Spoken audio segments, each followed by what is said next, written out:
Nosso projeto consiste basicamente na construção de ruas embaixo do solo, o que diminuiria o número de acidentes, desmatamento, poluição e ajudaria na questão das moradias. Trânsito, pois poderia haver mais vias, ao invés de apenas 2 ou 5, como ocorre hoje em Curitiba. Acidentes, pois poderia haver andares apenas para carros, outros para motos, outros para bicicletas, transporte público ou até mesmo para emergências, como ambulâncias, bombeiros e polícia. Desmatamento, pois no passar dos anos haverá um grande crescimento populacional nas cidades, e em consequência disso haverá mais moradias, e as ruas ocupam muito espaço nas cidades hoje em dia. Espaço que poderia estar sendo usado na construção de prédios, casas ou centros comerciais. Então, ao invés da cidade crescer para os lados, que acarretaria grande número de desmatamento, ela cresceria dentro de um espaço que já existe nela mesma. E na questão da poluição, pois poderia haver filtros que captam a poluição emitida pelos veículos. E um custo não tão elevado.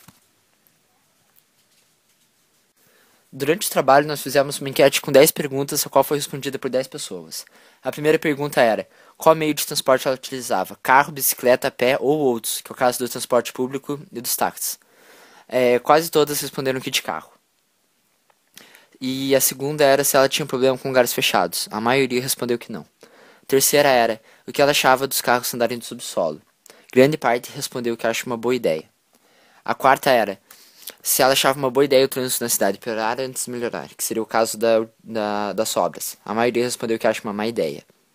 A quinta foi: quantos acidentes de carro ela já teve? Nenhum, entre 1 e 3 ou mais de 3. Grande parte respondeu que entre 1 e 3. A sexta era: quantas horas por dia ela perdia no trânsito? Menos de 1 ou mais de 1 hora. Grande parte respondeu que menos de 1 hora. A sétima era o que ela achava de uma cidade sem ruas e mais moradias. A maioria achou uma má ideia. A oitava era onde ela se sentia mais confortável dirigindo, no subsolo, como em túneis, ou em estradas normais, ou nos dois. A maioria respondeu que em estradas normais. A nona era o que se ela dirigiria em estradas no subsolo. Grande parte respondeu que sim. Aí a décima era se ela trocaria o seu carro por um veículo elétrico de uso comunitário. Quase todas responderam que trocariam. Durante o trabalho, nós fizemos algumas perguntas ao engenheiro Gilberto Targa Ferreira.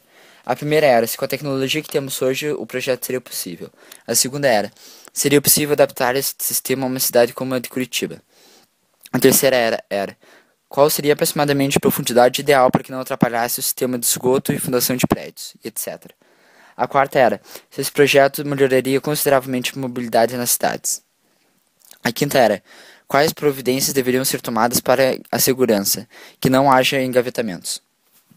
A sexta era se teria algum ponto negativo para o meio ambiente. A sétima era quanto seria aproximadamente o preço das obras. A oitava, se os transtornos para adaptá-la em uma cidade seriam muito grandes. A nona seria se ele acredita que o governo adaptaria esse sistema às grandes cidades, como a de São Paulo. E a décima seria quais seriam os principais pontos positivos e negativos do projeto. Durante todo o período que o trabalho foi produzido, nós confeccionamos um diário de bordo, o qual colocamos nele todas as nossas conversas, discussões, encontros e reuniões.